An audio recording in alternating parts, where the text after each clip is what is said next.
Bueno, y continuamos con esta segunda dosis porque, atención, Podemos está de cumpleaños. La formación política que tanto mal ha hecho a España, que tanto mal sigue haciendo ahora, incluso desde el gobierno de España, porque recordemos, Podemos ya no es ese partido de las tertulias, es ese partido que es socio, bueno, pues con Pedro Sánchez, está en coalición con el Partido Socialista y, bueno, pues nos gobierna.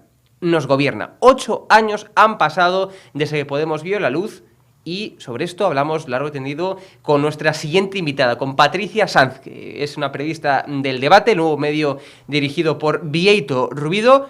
Y a ella también le preguntamos, por supuesto, pues cuál cree que va a ser el futuro de la formación morada. ¿Desaparecerá Podemos? ¿Será Yolanda Díaz la futura secretaria general de Podemos? ¿Qué va a pasar con Podemos? Bueno, pues sobre su pasado, sobre su presente y sobre su futuro hablamos con Patricia Sanz. Vamos a verlo. Ya estamos con Patricia Sanz, periodista en el Debate. Patricia, un placer como siempre, ¿cómo estás? Un placer, Hugo. Pues muy bien, con mucha actualidad. Está el día cargadito. Totalmente, como siempre. Esto es un no parar. Vox, Castilla y León, elecciones en Castilla y León y una vez más, como ocurrió en País Vasco, como ocurrió en Cataluña, como ocurrió en Madrid, recordemos ese mitin en Vallecas, como ocurrió en Galicia también, pues bueno, pues vuelve a ocurrir en Castilla y León. Vox no se presenta en igualdad de condiciones a los comicios en Castilla y León desde el segundo cero en el que la amenazan constantemente, destrozan su sede en Valladolid. Es decir, esto no es democracia. Esto es lo mismo que ocurría en su momento con el Partido Popular, recordemos, bajo el terror de ETA, que tenían que ir los concejales todos escoltados. Bueno, pues ahora hay otro terror, y es el terror independentista, el terror progre totalitario que azota, bueno, pues a Vox. Cuéntanos, Patricia. Así es, pues efectivamente el pasado fin de semana, con motivo de la presentación de la lista de candidatos y de la principal cabeza a Castilla y León, Juan García Gallardo, presentada así por Santiago Abascal y por Javier Ortega Smith, que fueron los que le abanderaron en este acto celebrado en Valladolid, bueno, pues recibió la formación política una serie no solo de amenazas, sino de actos violentos contra su sede de campaña en la localidad vallisoletana, tanto no solo ya en la madrugada del domingo, sino del propio sábado, es decir, que el viernes por la noche, el día antes de que se iniciaran todos estos actos ante una congregación nada menos que de 5.000 personas, igualitas que las 1.000 que acudieron al Congreso de Pedro Sánchez.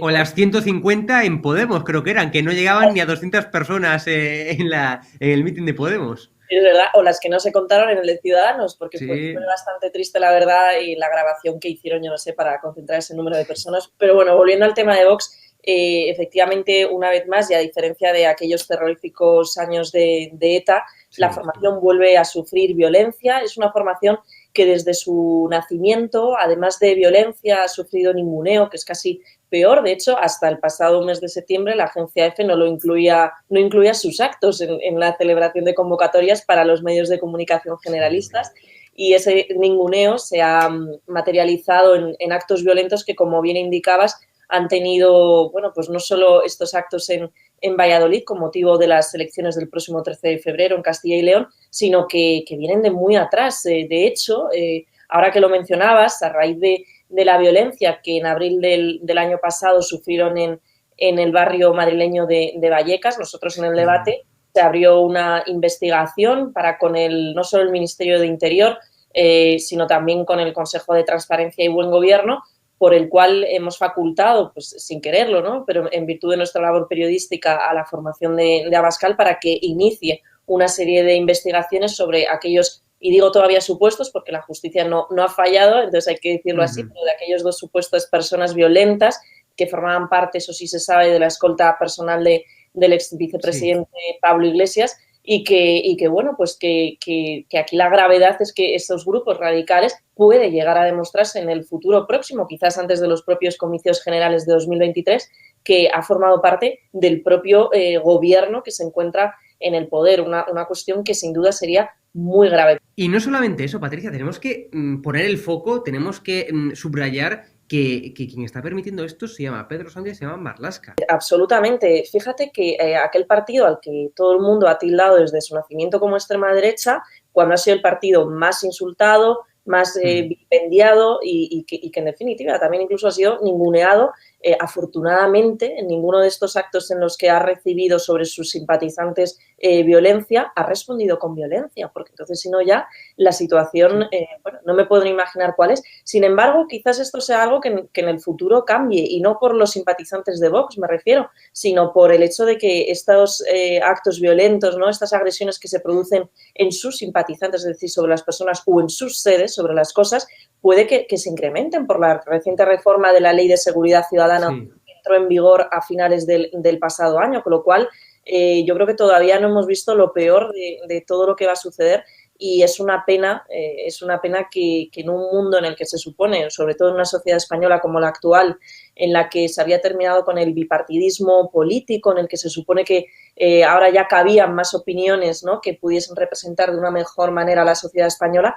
que se responda públicamente con todo aquello que acaba con el don de la palabra, ¿no?, como es la violencia. La violencia nunca puede ser justificación de nada. Si tuviéramos un gobierno de verdad, es decir, tendría que impedir que ocurriera ese tipo de historias, porque porque el gobierno también gobierna para los votantes de Vox, gobierna para los votantes del PP, no solamente para sus socios. Bueno, pero tenemos un gobierno no solamente el más caro, el más alto, el más grande de la historia en número de ministerios, asesores, altos cargos, sino que también el más sectario de la historia.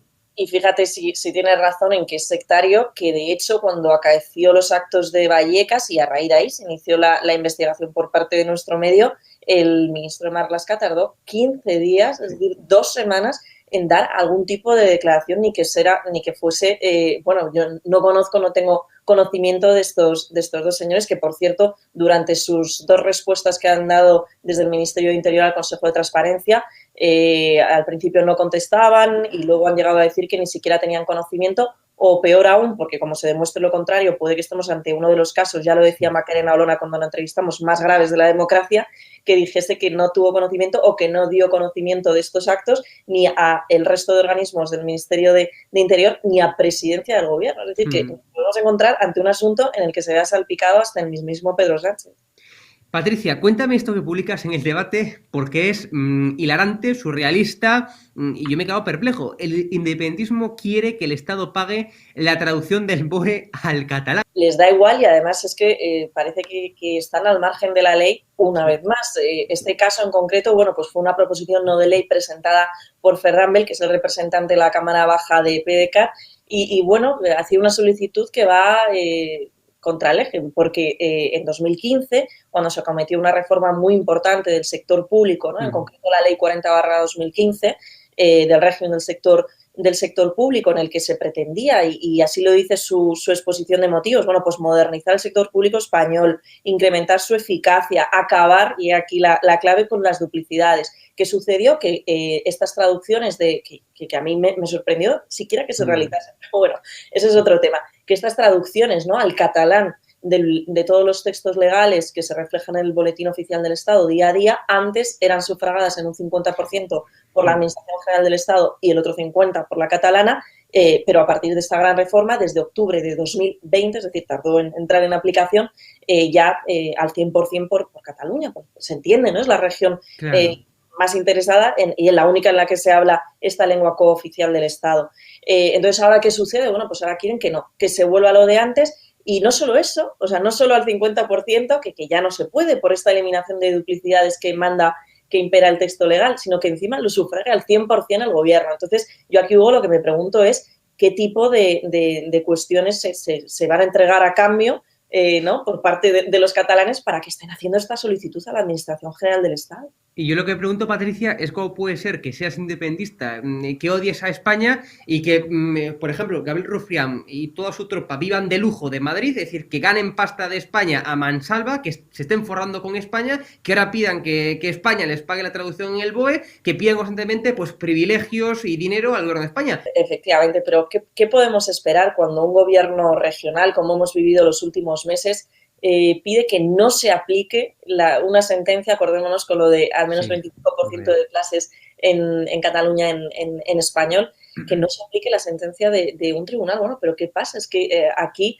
ya no hay respeto por la separación de poderes, es que prima el poder ejecutivo sobre sobre el judicial. Este ejemplo de la solicitud de la traducción del Boletín Oficial del Estado al catalán al 100% por el Estado español es muestra de ello, ¿no? Es que acaso el Ejecutivo va a estar por encima, sea el Ejecutivo regional o el Ejecutivo de la Administración General del Estado, ¿no? A nivel estatal, está por encima de la ley. Claro.